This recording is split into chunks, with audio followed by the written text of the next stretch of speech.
I'm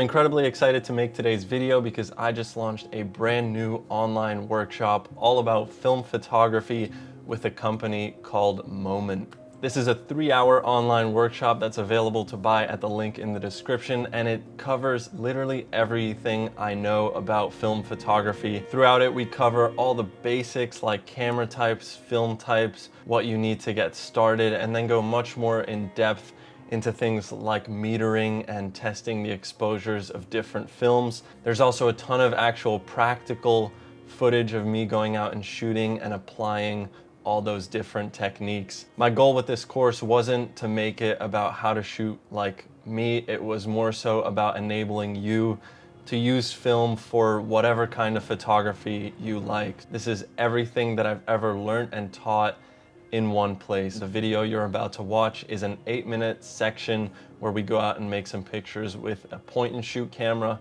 And with that being said, enjoy the video and I'll talk a little bit more about the workshop at the end.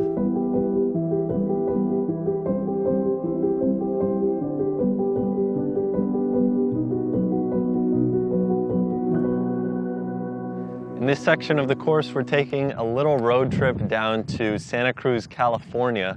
I'm somebody who shoots a lot of medium format cameras, but in this section of the course, I'm going to be shooting pretty much exclusively with a little point and shoot 35mm camera. This is pretty much the way that you might be starting out shooting film if you're brand new to it. Just a little point and shoot with a couple rolls of Portra. It's super simple, but it can make some great images, and that's what we're gonna try to show you in this section of the course. Pretty much just gonna go through my process of using a basic little camera like this. I'm using a Yashica T4, but you can use literally any point and shoot camera that you have available. This is just what I have. So the cool thing about this is it's literally the opposite of what I'm usually shooting. It's very not technical at all, and it allows you to be super in the moment. So it's perfect for when you're heading out with some friends like my buddy Niles and Mike here. We're gonna cruise down the one, take a lot of photos along the way, and this is just nice for some of those more candid shots. Super nice ocean view. This is just not like, this is just a classic shot, you know? This is the kind of stuff you want to shoot on a little point and shoot camera like this. A nice view of the ocean with some plants in the foreground. Can't go wrong with that. And it's literally, they're called point and shoots because you point it, you click it, and you always get a great photo. So that's why I love these things. Sweet. Huh. Cool. It's kind of an interesting little structure here. Yeah, I might not send it though.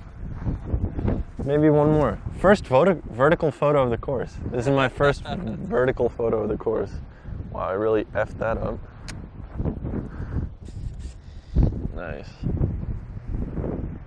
Should we head out? Let's head out. Get a little photo out the window here. What's interesting is that usually I like a little bit of a blurry foreground, a slower shutter if I'm shooting out the window. With this, I really have no control over that, so you get what you get. But because of the lower light, I think I should get a nice little bit of motion blur.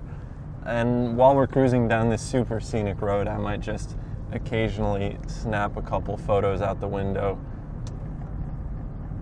And now we have no foreground, so I need to wait a second.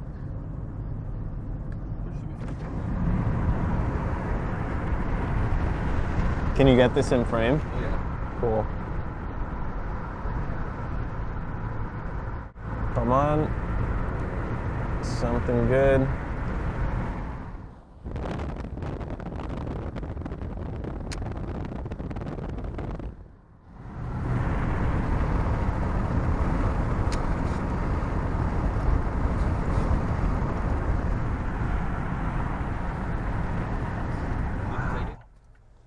Pretty wild. Let's check it out. Let's go. This is great being on this highway because we can literally pull off anywhere, and this field of flowers is incredible. Dude, I gotta be careful. I'm already at 8 frames. Niles, I could definitely get you a new profile picture here. All right, let's see. This is interesting because usually this kind of stuff I like to compose pretty like meticulously, but with the point and shoot, it's just kind of, you get what you get. The viewfinder experience on this is super simple. It's really small when you're looking through it, like it's a really small little box that you're seeing, which in itself changes the way that I think about my compositions, but that's just something that you get used to as you shoot more with it. And it's pretty accurate to what you get. It's super close to the lens, unlike my Mamiya 7. Like the distance between the viewfinder and the actual little lens here is almost nothing, which means that what you see through the viewfinder is pretty accurate. So I usually trust this quite well. That might differ on some other point and shoots, depending on which one you get, but usually they're pretty good. Yeah, let's walk down the beach maybe? Cool.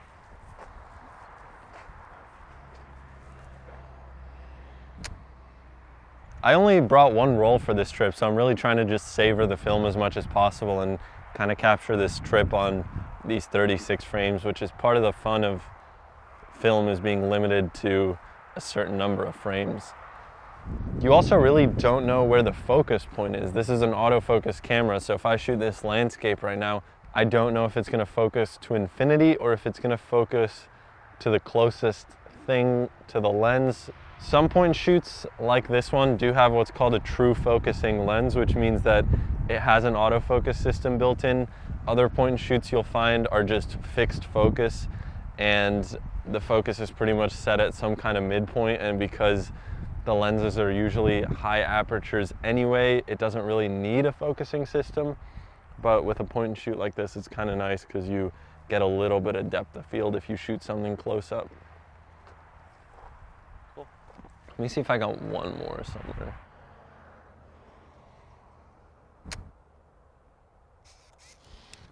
It also gives you a little green light in here, so you know it's in focus when you actually go to press the button. Sometimes you focus on something and that light will just blink instead of staying solid, and that means that you should either move further away from your subject or just try to refocus. Cool. Should we keep moving?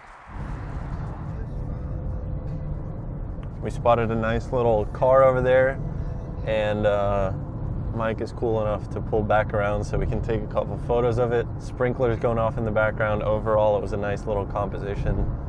And the car was like covered in dust, which I liked. And it looked like it was kind of just left there. Oh, that is beautiful too. We're gonna have to get that too. Look at that! Farmer's daughter? That's so cute. It's the fruit stand. It's the farmer's daughter. So sick. It's gonna work you. All right, maybe pull up on that road. Not for that. Yes. Cool. Yeah. I mean, this car is beautiful. It looks like a farmer's car, and it's got some really nice textures on it. It's a blue, baby blue car, but it's covered in dirt, so I love the colors of it.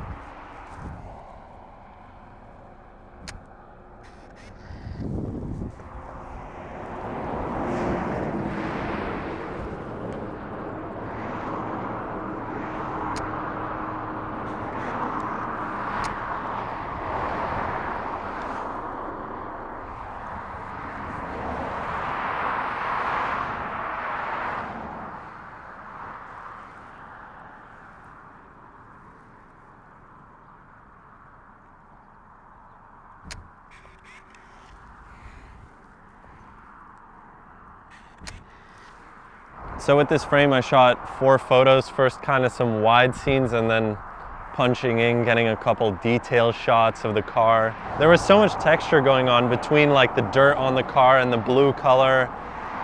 And then like a telephone pole is always a nice little additional element to a composition. I feel like it's just there. It's a structure, so it's something that I can add to the composition to kind of play around with, rather than just having the car in the center of the frame.